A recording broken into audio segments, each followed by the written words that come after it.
Floss Tube, and welcome back. My name is Tina, and I'm a 14 count Ada girl. If you are new here, this is a channel about cross stitch and what I am up to on my 14 count Ada. That's right, all I stitch on is 14 count. So I hope you'll stick around. Even if you don't stitch on 14 count, maybe you'll find something you like that you'd like to stitch on your count. So this video is just an explanation on where I have been over the last couple months. I've never had a break the way I just did. It's been, my last video was May 20th. And there's been a lot going on. So I'm just gonna give you all a brief synopsis of what all happened. Okay. So on March 29th, I spoke in my last video, I believe. I lost my Harley girl. She was my Siberian Husky. She was 13 years old. And then 8 days later, we lost her daughter. My daughter, Courtney, had Harley's daughter. Her name was Niley, and she had epilepsy since she was a year old. She was 9 years old the day she passed. She also was helped across the Rainbow Bridge. Her epilepsy got real bad, and it was just the best thing to do for her because they could no longer stop her seizures. So that was just 8 days between losing Harley and losing Niley. And then on July 5th, we lost another dog. We lost Niley's sister, Sasha, which is also Harley's daughter from the same litter. Sasha is my daughter Allie's dog. She has lived with me her entire life. Sasha had like a neurological disorder, they believe. Basically, her back legs just stopped working.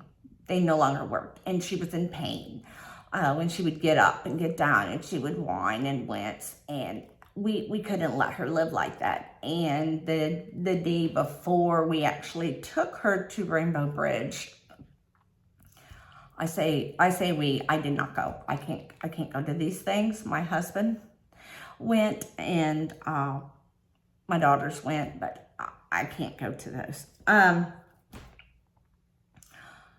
So Sasha, the day before, Sasha's legs completely quit. Like, she was bodying on herself at that point. And that was July 4th.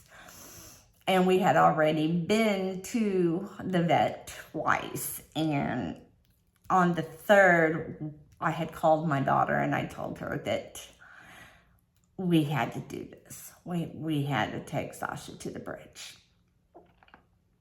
So she did. She came home, and we took Sasha to the bridge on July 5th because, of course, they weren't open on the 4th. So now that was just the 3 months after losing Niley. So we have lost 3 dogs in 4 months. And it's been really, really hard on me, as I was 2 of their main caregivers. Of course, Niley lived with Courtney, but the other 2 lived with me their whole lives. And they're like your children, you know. They were my babies, and I've lost 2 of them. We lost Nitro 2 years ago when we were out in our RV on the road, when my daughter Allie was living here. And so we had started with 4 Huskies. We had and then Courtney took Niley, so then we were down to 3. And then we adopted Aspen. She is not part of their pack. They were all related, Nitro, Harley, and Sasha. So to say depression has been in my life right now is an understatement. Yeah. Yeah, I don't want to stitch. The stitchy bug was kind of going away anyway. And so this did not help. So all of that to say March, April, and July were bad. Also, let's get on to some better news. May the 4th, I went to the cross stitch retreat. I think I might have spoken about that in the last video. That's where my interest got piqued into quilting by a lady named Rachel. Hi, Rachel, if you're watching. Gail, hi, if you're watching, tell Rachel I just mentioned her. On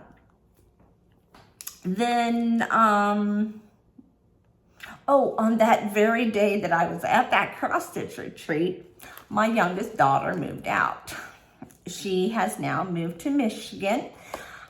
She is the second in charge of a theater there in Michigan, the same theater that she was at here, just over in Michigan. They needed somebody over there, so she volunteered, and so now she lives in Michigan. It's only a 3-hour drive, so it's not too bad for us to jump up there or her come back here. So then Allie has moved to Michigan. On my way back from the cross stitch retreat, I had stopped in at an L&S and found out that this L&S was for sale.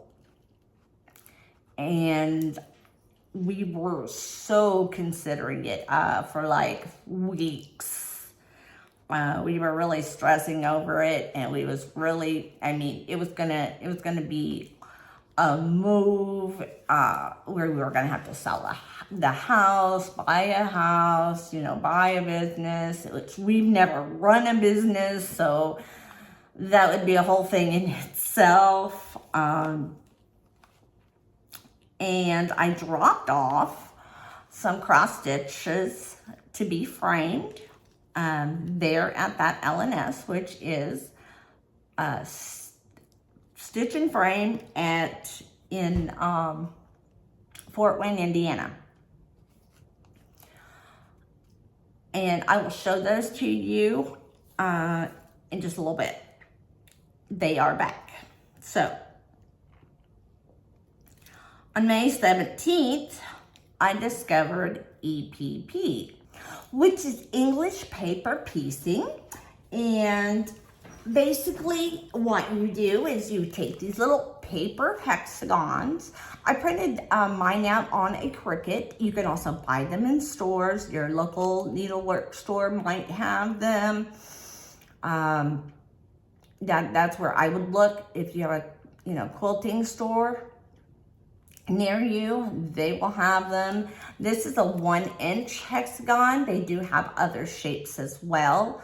I recommend that you go on to YouTube and look up English paper piecing, and most everyone starts with a hexagon, just because I guess it's the easiest.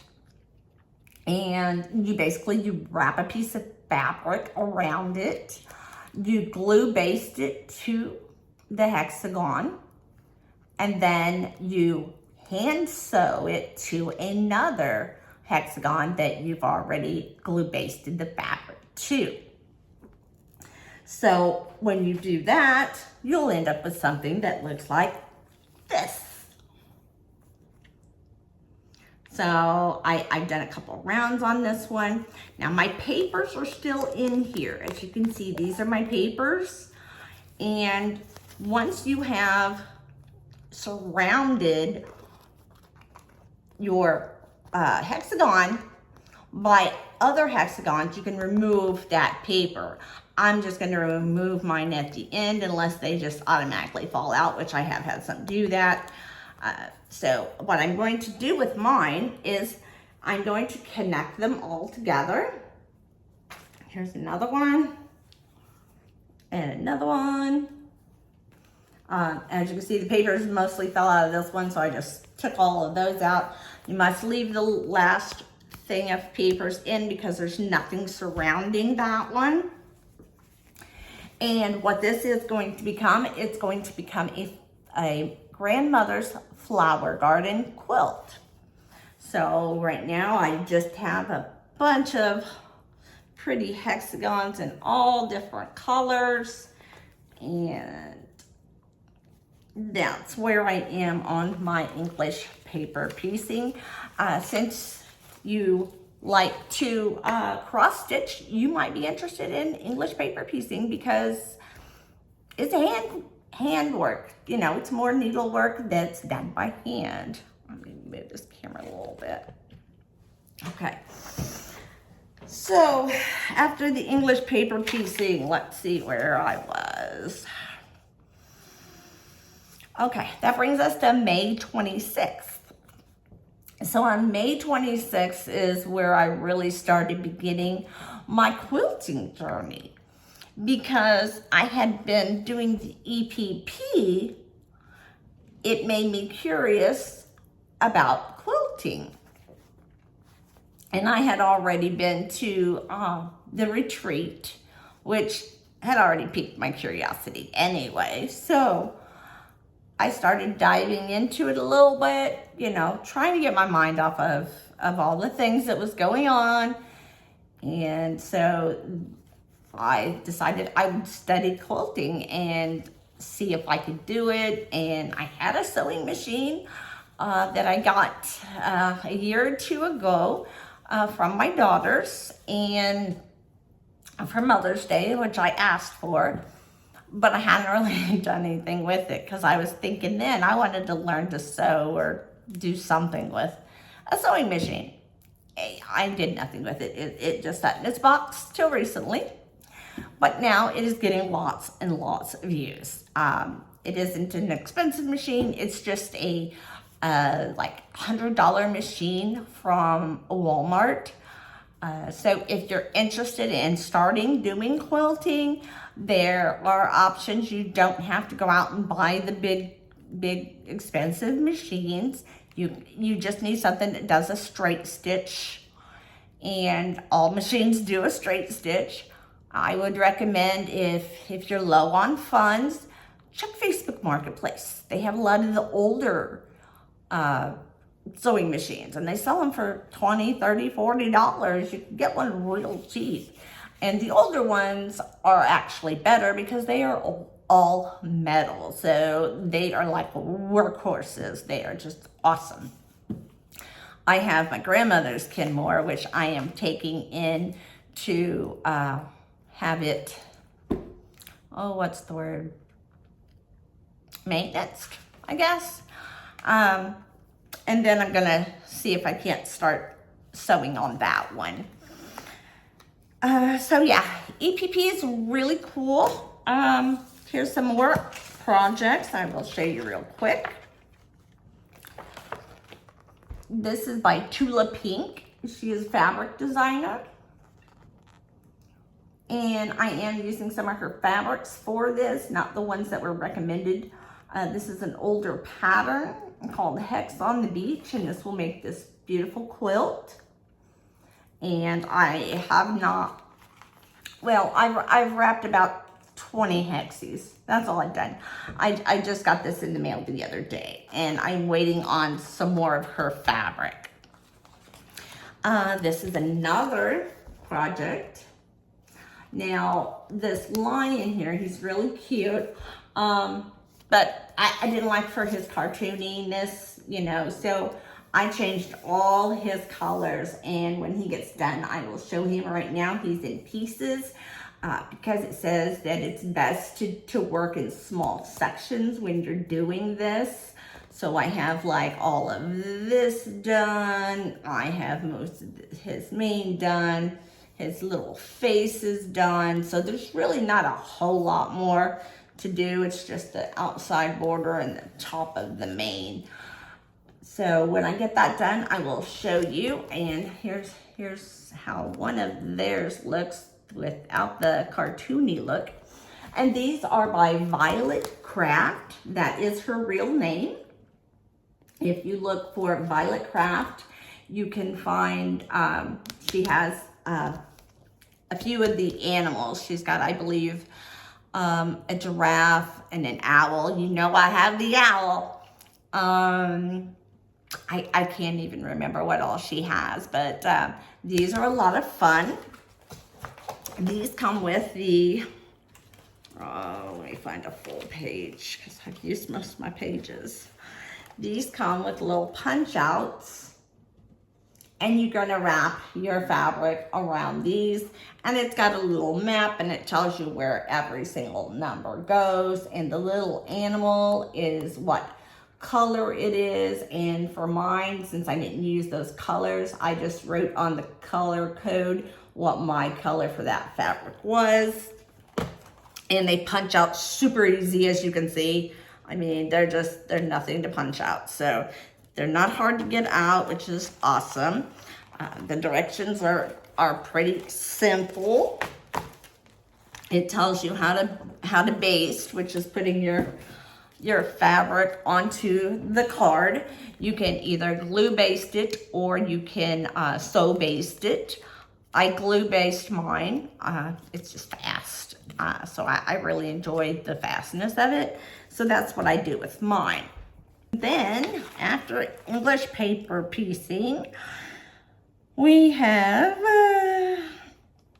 okay, that's when I started working on the quilting on May 26th.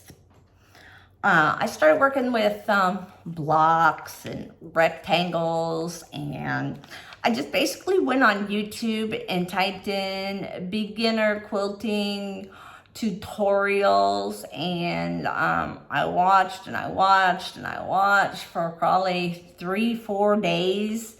And then I was like, okay, now I'm understanding a lot, and I've got my machine out and I'm practicing some stuff on it, and I try to do a couple of these blocks at the beginners video show, and it goes well. So I'm diving in. Here I go, right in the deep end. Here comes another craft. And by June 7th, which is a week later, I discovered cutting is hard, y'all. Like taking that rotary cutter and making a straight line, even with all of my rulers and all of the things, it was hard, and I was having a lot of trouble, and I was getting really discouraged by just the cutting of it. And then I ran by a video that said somebody cuts their fabric on a Cricut. Okay, now that sounds right up my alley. I need a shortcut, something easy. Let's do this right now until I get the hang of this cutting thing, right? So I went on my favorite place, which is Facebook Marketplace, to see if anybody had the Cricut, which I looked up, and you know, I say researched, I guess. I researched the Cricuts for a few days to kind of figure out what it was I wanted, what I needed it to do. And so I got the newest one, which is the Cricut Maker 3, because it cuts fabric. And I bought a rotary cutter for it, because you have to have the rotary cutter or you can't cut fabric. It comes with just a regular blade, and so you just had to buy the rotary cutter blade with its housing, and the new mats. I had to buy a mat for fabric, so I have fabric mats, and I've got vinyl, and I've got cardstock, because like I said, I cut out my own hexes now. I just put the shape in my Cricut, and if anybody wants to know how I do that, I can do a short little video on that and how fast that goes. So Then on June 20th, I went to the Kenny Chesney concert with my daughters, and we had a blast. And that was it for June. June was smooth sailing, no bumps in the road. There really was nothing to tell. It was just me learning how to use a Cricut, learning how to quilt, learning how to EPB. So it was nice. It was nice to let go of some tears and get through that time. So then we're on to July. So July 2nd, I did finish my first quilt top. It is out to be quilted currently, and a friend of mine is quilting it. Hi, Rena. And as you know, on July 5th, we had lost Sasha. So on July 7th, I started a new quilt. And I have 2 blocks left on that quilt. I'm also going to put some sashing in between the blocks and probably a border around it. So it's still going to be a couple of weeks before that one is ready. I would like to say a special thanks to Tammy Blaylock and Rena and Debbie from my cross stitch group. They all helped me tremendously learning how to do this quilting, and they were all very patient and kind and helpful to answer my text messages or meet me and help me in person. So thank you, ladies, so much. I appreciate each one of you. So on July 10th, Tammy and Rena were going to a quilt retreat. And Tammy called the lady who was running it and asked if there were any empty seats. And she said, as a matter of fact, she just had a lady cancel. One moment. Okay, sorry about that. I had UPS at the door. Hi, Aspen. Okay, so where was I? Oh, I was giving a special thanks to Tammy, Rena, and Debbie, and thank you guys so much for all of your help and answering all my questions and just basically putting up with me. So on July 10th, we went to the quilt retreat. Tammy called in and was able to get me a seat, and so I bought my ticket and went to Shipshewana with them and went to the quilt retreat, and I had a really good time there. Saw some very beautiful quilts, and I will put some of those pictures in at the end of this video if you're interested in seeing those. And I would like to give a special thanks to Tammy Blaylock again, Rena again, TC, known as Teresa, Becky, Kathy, and so many others who were at this quilt retreat who came along and helped me or just spoke to me as a brand new quilter and encouraged me. There were so many people who were they're like cross stitchers. They're just awesome people, and they want to help you as much any way they can. So I had a good time at that retreat, and I will probably be going to another one. July 18th, we had Eric's birthday. We didn't do anything real special, kind of went to dinner, but you know, nothing real special. Okay, the other things I forgot to say. My notes are all over the place, so sorry. Going back a little bit, May 29th, we had made the decision not to buy the cross stitch shop that is in Fort Wayne, Indiana.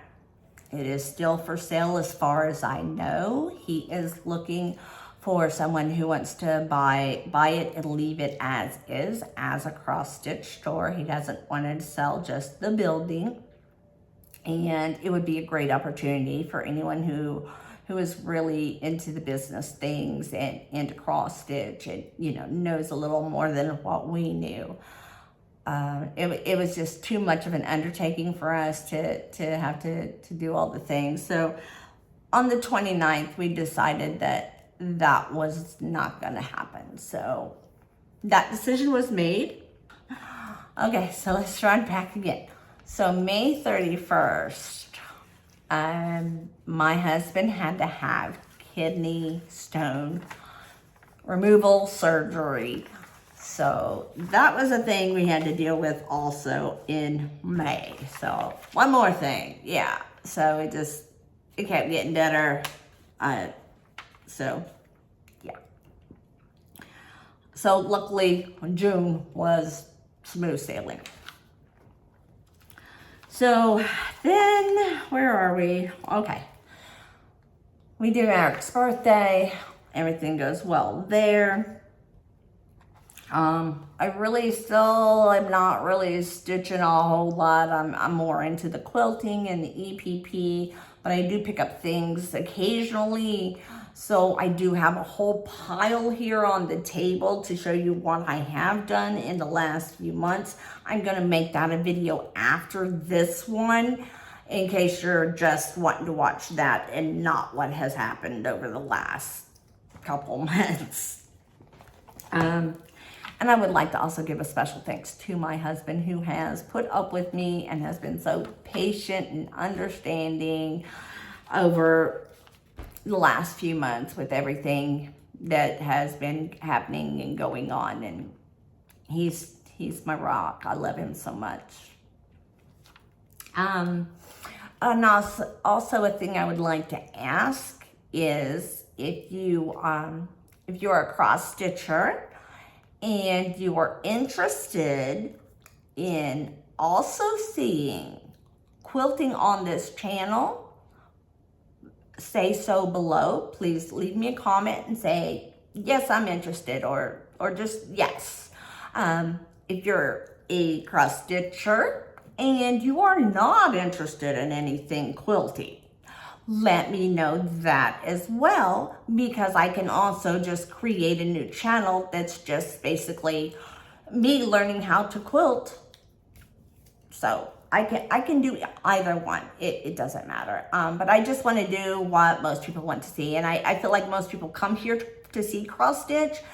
However, there are a lot of cross stitchers that quilt. So, you know, we'll see where it goes. I just need some information from you. Yeah, just let me know down below whether you want you want to see quilting, you don't want to see quilting, you want to see EPP, or you don't. So, I also just yesterday started a Facebook for 14 Count Ada Girl. So if you want to be friends with me, look up 14 Count Ada Girl over on Facebook. I did this because I know a lot of people don't do Instagram. So the only time you get to see what I'm up to is on these videos. And so go ahead and friend me over there on Facebook, and I will friend you right away. And then if it's going to be basically everything that I do on Instagram, I'm just going to basically copy paste and send it over to Facebook. So if you're already on my Instagram and you don't want to come to Facebook to see it again, that's fine too, because I don't think it'll have anything different than what I already post on Instagram. And as always, I would like to say this year is almost, we're 7 months in already. So we're more than halfway through this year. And if you have not yet done so, please get your yearly mammograms. They are so important. A mammogram could save your life. It did mine. So until next time, bye-bye.